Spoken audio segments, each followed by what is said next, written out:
जी, क्या शुभ नाम है आपका? अमरजीत कुमार। जी, कहाँ से आए हैं अमरजीत जी? हम बिहार पटना से हैं, ओके। राजधानी। जी, क्या दिक्कत हो गया था? ऑलरेडी हम पहले झारखंड में थे ओके। और करीब 25 साल झारखंड में बच्चे से पले बड़े, झारखंड में ही पले बड़े। वहाँ पे हमें 2016 में हुँ, एक छोटा सा गार्ड हुआ था एनल एरिया में। उसके एनल एरिया से बता दें जस्ट ½ इंच दूरी में। ओके। तो मम्मी को मैंने बोला कि देखो ना ऐसा ऐसा प्रॉब्लम मेरे साथ हो गया है। तो मम्मी बोली कि आप एक काम करो, आप होम्योपैथी के पास चले जाओ, तो वो बहुत ही सब घाव पूरा फंसी का अच्छा ट्रीटमेंट करता है। ओके। पापा के साथ मैं गया वहाँ पे, हुँ, दवा ववा लिया, 6 महीने में सही हो गया, एकदम नॉर्मल हो गया, पहले जैसा हो गया। ओके। फिर मम्मी बोली कि अब तो कोई प्रॉब्लम नहीं है, हम बोलेगा अब हम सही हो गए।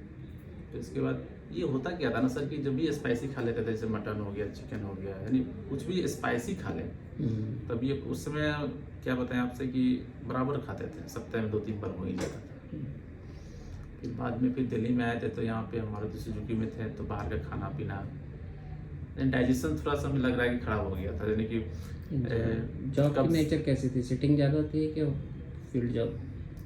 हाँ, सीटिंग ज़्यादा थी सिटिंग। इस वजह से, और ऊपर से कब्ज वगैरह का प्रॉब्लम ज़्यादा रहता था, जैसे कभी नाइट में ड्यूटी लग जाती थी। हुँ, तो मुझे लग रहा है कि ये प्रॉब्लम उसी टाइम से स्टार्ट हुआ होगा। हुँ, फिर फाइनली वाइफ बोली कि आप जाओ, ये कैसा हो रहा है, सही हो ही नहीं रहा है। तो लास्ट में हम वीडियो देखे आपके यूट्यूब में, बहुत अच्छा लगा हमें कि बहुत सारे जो भी लोग आ रहे हैं सब सही होकर जा रहे हैं, किसी का कहीं फीडबैक जो होता है नेगेटिव था ही नहीं। हमें बहुत अच्छा लगा, तो आपसे हम कांटेक्ट किए कि यहाँ पे हम आए। आपने मेरा चेकअप किया तो आपने बोला कि कम से कम 4 से 5 सीटिंग होगी मेरी।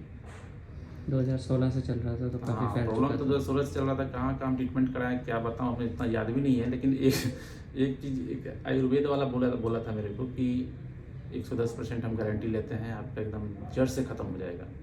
वहाँ भी मैंने 10,000 रुपया दिया था, हुँ, तो क्या ख़त्म होगा वो तो। और जब से आयुर्वेद का दवा खाने लगे तो और प्रॉब्लम, गैस का प्रॉब्लम, बहुत सारा प्रॉब्लम, क्या बताएं आपसे। और कोई क्रीम कलर का और वाइट कलर का हम पैंट नहीं पहन सकते थे। ओके। पल्स वगैरह के साथ ब्लड भी डिस्चार्ज हो जाता था, हुँ, बल्कि कुछ प्रॉब्लम था नहीं, एकदम छोटा सा फुंसी था, बट कभी भी आ जाता था। कभी भी आ जाता था। अब ठीक भी हो जाता था, ऐसा बात नहीं है। 3 दिन में ठीक हो गया, 1 सप्ताह में ठीक हो गया, तो फिर ठीक तुरंत आ कैसे गया। होता था? कब्ज़ का परहेज़ कर लिया, खाने पीने में हाँ, ध्यान जैसे रख लिया? कि क्या हुआ कि मेरा था कि कभी कभी हम फास्टिंग रखते थे मंगलवार को, हुँ, हनुमान जी का दिन रहता, हम फास्टिंग रखते थे। उसके कल होकर देखते थे 3-4 दिन तक एकदम हम फ्रेश हो जाते थे, नहीं कोई चीज़ का प्रॉब्लम नहीं होता था, हुँ, ना पल्स आता था, ना ब्लड आता था। हुँ, तो मैं सोचता था कि भाई अब सही हो गया। हुँ, फिर कभी चिकन खा लें, मटन खा लिए, फिर उसके बाद से कल होकर स्टार्ट हो जाता था। हुँ, ये रेगुलर कहीं आपसे 2016 से ऐसा ही चलता था मेरे साथ। तो सब कोई बोलता था कि आयुर्वेद बहुत अच्छा होता है इस सब के मामले में, आप आयुर्वेद में जाओ। हुँ। मैं बोला चलो भाई ट्राई करते हैं कि कितने आप। साल खाया आयुर्वेदिक? आयुर्वेद लगभग मैंने 6 महीना, लगभग 6 महीना किया है। और होम्योपैथी ज़्यादा खाया आपने? होम्योपैथी मैंने आपसे बता दूं, मैं 2.5 साल होम्योपैथी, 2.5 साल लगभग। बीच में जो लॉकडाउन हो गया ना बीच में, हुँ, तो इस वजह से मैंने छोड़ दिया था। फिर पर उसके बाद उसको जब तक खाते रहते थे ठीक था, जैसे छोड़ एकदम देते थे तुरंत? पूरा सही हो जाता था, आपको पता ही नहीं चलेगा कि आपको कभी ये प्रॉब्लम हुई होगी, हुँ, ऐसा हो जाता था। ओके। फिर बाद में आयुर्वेद ट्राई किया, उसमें भी कोई फ़ायदा नहीं हुआ। फाइनली लास्ट में आपका वीडियो देखा, मैं आया, आपने देखा कि भाई 4 से 5 सीटिंग में ठीक हो जाएगा। बहुत डरता था मैं, क्या बताएं आपसे। शरीर ऐसा ही था, कमज़ोर था पहले से कि अभी ये कुछ चीज़ ठीक हुआ? ये मेरे अंदर था कि सर्जरी के पहले शरीर और बुलंद थी उस टाइम। ऐसा नहीं था कि मैं उस वजह से मैं थोड़ा कमज़ोर था, आप तो देखे ही थे। हुँ, सर्जरी के दौरान मेरा शरीर फिर थोड़ा बहुत डाउन हो गया, फिर उसके बाद फिर से नॉर्मल हो गया। हुँ, उतना नहीं, धीरे धीरे और शरीर गेन कर रहा है। लेकिन एक चीज़ है कि बीमारी, ऐसा बीमारी कुछ पता ही नहीं चलता है, मुझे थोड़ा सा भी नहीं पता चल रहा था। होता है ना सिम्टम कि भाई हमें ये प्रॉब्लम हो रहा है, खाना पीना नहीं खाने का मन कर रहा है, चाहे हमें कमजोरी हो रही है। आपको क्या बता रहे सर, बैठने में भी कोई प्रॉब्लम नहीं था हमको, ये ऐसा बीमारी है। क्या ठीक है, देखिए, पर फिर भी आपने इलाज कराया। लोग तो 10-10 हम्म, साल इसमें निकाल देते हैं और जब तक पूरा बिगड़ नहीं जाता तब तक नहीं आते। आपका भी? लास्ट होम्योपैथी के समय क्या हुआ था, लास्ट वाला में ऐसा होता था कभी कभी, जैसे कि आज मटन खा लिए, 2 दिन बाद कभी कभी वो बड़ा हो जाता था, हुँ, वो घाव छोटा से बड़ा हो जाता था। फिर जैसे बाइक चलाया, साइकिल चलाया कभी कभी, तो वो पल्स डिस्चार्ज हो गया, फिर सही हो गया। ऐसा प्रॉब्लम मेरे साथ होता था, हम क्या बताएं आपसे, हम बता नहीं सकते हैं क्या क्या प्रॉब्लम मेरे साथ होता था। लेकिन शरीर को कोई दिक्कत नहीं था कि भाई शरीर कम गया, ये मैं इस दौरान जिम भी करता था, हर चीज़ करता था। लेकिन क्या बताएं, अब जो होता था वो हम ही समझते थे अंदर से। एक होता है ना सर, शरीर में कुछ हो गया तो उसको ख़त्म करना है। वो घाव हो गया तो उसको ख़त्म हो ही नहीं रहा था। क्या प्रयास किया मैंने, हमको लग रहा है कि सर आपके यहाँ आने से पहले 2-3 लाख रुपए हमको लग रहा है कि इधर उधर हम दे दिए, होम्योपैथी आयुर्वेद लेके 2-3 लाख रुपए हम ऐसे ही खर्चे कर दिए। उस खर्चा होने से चलो आराम हो जाता तो ठीक हाँ, है, खर्चा बट वो बिल्कुल यूज़फुल नहीं था और समय हम बिता रहे थे, बढ़ने का डर पे हमेशा ही थे।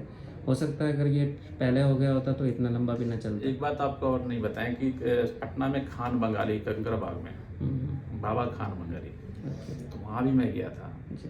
तो उन्होंने बोला कि मैं ठीक कर दूंगा, बत्ती लगाता है, कुछ बत्ती मानता है वो, बोला कि मैं उसकी गारंटी लेता हूँ, ठीक कर देता हूँ। और मैं जब दिखाने गया बोला कि हम जस्ट अभी तुम्हारा ऑपरेशन कर देंगे। मैं सोचा यार ना, इसके पास कोई डिग्री है, अभी तुरंत ऑपरेशन करके कैसे सही कर देगा। लेकिन आसपास के लोगों से पूछा तो लोग ऐसा फीडबैक दे रहा है कि भाई बाबा खान बंगाली जैसा कोई है ही नहीं सबका इलाज करने वाला। और फिर उन्होंने मेरा मोबाइल मांगा, फिर सर्च किया गूगल में, उन्होंने खुद अपने से फीडबैक दे दिया। मैं देखा करें, अभी सिर्फ इनसे बातचीत हुई, उन्होंने खुद फीडबैक दे दिया, तो मैं समझ गया कि भाई कुछ तो गोचा टोला है भाई, इसलिए मैं वहाँ से चला आया। तो यहाँ का एक्सपीरियंस बहुत अच्छा रहा सर। पटना से हम अकेले विक्रमशिला एक्सप्रेस को पकड़ते थे 5 बजे शाम को, सुबह में यहाँ पे आते थे 7:30 बजे, 9:30 बजे से 10 बजे तक हमारा जो भी होता था। फिर उसके बाद सर्जरी हो जाती थी हमारी 11 बजे तक, रात भर रहता था। उससे कल होकर मेरी ट्रेन रहती थी, मैं पटना आ जाता था। अकेला मैं आया हूँ सर्जरी के लिए, आप तो देखते ही थे साथ में कोई नहीं रहता था। ऐसा कोई प्रॉब्लम नहीं होता है इसमें, और सब सर के ऊपर है। हम क्या कहेंगे सर।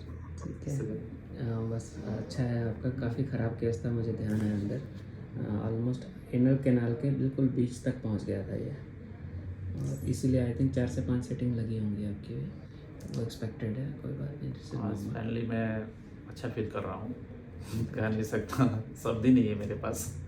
बहुत अच्छा लगा सर आपसे। ठीक है, किसी को भी सलाह देंगे कि भाई आप ही के यहाँ ये सब केस को लेकर आप ही के यहाँ हाँ थोड़ा बहुत कॉस्टली है, बट उसके लिए आप मेडिक्लेम करवा लीजिए, अपना हेल्थ इंश्योरेंस खुलवा वो भी लीजिए। डिपेंड करता है, किसी का लंबा चल रहा है उसके लिए कॉस्टली है, जिसका नॉर्मल है टाइमली है, अगर वो आ जाते हैं शुरुआत में आ जाते हैं तो उनके लिए इतना हाँ, लंबा जैसे मैं शुरुआत में आ जाता हूँ, हमें लगता है कि एक ही सिटिंग में हो एक ही जाता है, sitting में हो जितना जाती है। आपने इतना बिगाड़ा जब तक उतने में तो वहाँ तक पहुँचते ही नहीं, और इतने साल सफ़र भी नहीं करते। नॉलेज का अभाव था सर, पता ही नहीं नहीं, इट था। Is normal. ये बीमारी ऐसी है कि पहले तो आप डिस्कस नहीं कर पाते, और फिर जिसके साथ बात करते हो उसके जितना मुंह उतनी बातें हैं, हर एक को पता ही नहीं नहीं सर, एक बात और आपको कहना चाहते हैं, सर्जरी के दौरान जब हम यहाँ से जब ट्रैवल करके जब पटना जाते थे, तो रास्ते में जैसे कि बैठे, अब फाइल वगैरह साथ में रहता था ना, तो MRI वाला बड़ा सा फाइल रहता है, उसमें पूरा रहता है MRI का रिपोर्ट। तो उन्होंने एक दो पूछा भाई कहाँ गए थे, क्या सर्जरी कराया था, तो मैंने बताया कि ऐसा ऐसा है। आप विश्वास नहीं करोगे, उस बोगी में हम जहाँ बैठे थे कम से कम 7-8 लोग होगा, 2 लोग बोला कि मुझे भी ये ऐसा प्रॉब्लम है। आप बताइए, बहुत कॉमन है और लोग इसको छुपा रहे हैं या चला रहे हैं। उन्होंने बोला कि मेरे साथ तो ये 4 साल से, एक ने बोला कि 6-7 साल हो गया मेरा, ऐसा तो कुछ होता नहीं है। हम लोग को बढ़ जाता होगा फिर फट जाता होगा, हाँ बढ़ जाता है, फिर बैठते हैं बाइक चलाते हैं सही हो जाता है, ऐसा कोई प्रॉब्लम नहीं होता है मुझे। ऐसा बीमारी है कि पता ही नहीं चलता है इंसान को कि उसको क्या हो गया। बहुत कॉमन है, ये है कॉमन, बट वही एक तो अवेयरनेस नहीं है, और कई बार नॉर्मल बवासीर समझ के ऐसे ही चलाता रहता है आदमी। लेकिन सर हमें डॉक्टर बवासीर भी नहीं बताया गया था, उन्होंने ना फिशर बताया था। जहाँ हम पहले ट्रीटमेंट करवाए थे वहाँ भी बात कर रहे हैं सर, उन्होंने चेक किया था? चेक किया था, लेकिन ना उन्होंने फिशर बताया ना ही बवासीर बताया। उन्होंने फिस्टूला भी नहीं बोला था, फिर कुछ दिन बाद बोला कि फिस्टूला जैसा है, फिस्टूला है नहीं, फिस्टूला जैसा लग रहा है, यानी स्टार्ट हो रहा है। लेकिन आपने सर क्लियर कर दिया कि ये फिस्टूला इनैनो है, प्लस फिशर भी था सर। शुरुआत ही फिशर से होती है आमतौर पे, फिशर से फिस्टुला बनता है। अगर टाइमली फिशर का इलाज हो जाए तो बहुत ही बढ़िया रह जाता है, काफ़ी परेशान नहीं होता है। फिशर में सर पता नहीं चलता है ना कि इंसान को फिशर हुए। नहीं, फिशर होता है, पता चलता है। फिशर में थोड़ी थोड़ी जलन होती है, दर्द होती है, आदमी उसको इग्नोर करता है, वो कहता है हाँ। बवासीर है, चलो मैंने कल गलत खाया था, आज नहीं खाऊंगा, फिर ठीक हो जाएगा। हाँ, ठीक हो जाता है, वो दाव 4 वगैरह दिन 5 पीते दिन, हैं, वो फिर क्या होता है, धीरे धीरे अंदर फटता जाता है और वो फिस्टुला में कम अंदर अंदर नासुर बनते जाता है। सर मैंने इसे भी इग्नोर किया था, मुझे याद है। मुझे ये लगता है कॉमन है, ये आप अकेले नहीं हो। इग्नोर प्लस फिर कई बार क्या होता है कि थोड़े दिन दूध दही छाछ छूछ ले लिया, ठीक हो गया। ठीक हो जाता फिर था। किसी ने कोई देसी इलाज बता दिया, वो कर लिया। बट ये नहीं समझ पाते कि अंदर ही अंदर शुरू में फटने में दर्द होती है, बाद में दर्द नहीं होती और वो पूरा फट जाता है। तो वही स्टोरी आपकी रही होगी, पर कोई बात नहीं, this is normal phenomena. Timely पता चल जाए तो बहुत अच्छा। अमरजीत जी, आपसे कोई बात करना चाहता हो, आपका नंबर शेयर कर हाँ, पाएँ? एक मेरा नंबर है 74 62 062 701। कभी भी कॉल करें, हम बात कर सकते हैं आपसे। और इस पर यदि नहीं लगता है तो एक और नंबर है 98 35 17 63 79। ठीक है। हम भी चाहेंगे कि कोई मेरे जैसा इधर उधर ना भटके, पहली बार में आ जाए और बहुत अच्छा रिलीफ मिलता है। क्या बताएं हम, अब कहें ना, शब्द ही नहीं है तो मुझसे आगे क्या बोलूँ। ठीक है, ठीक है। Thank you.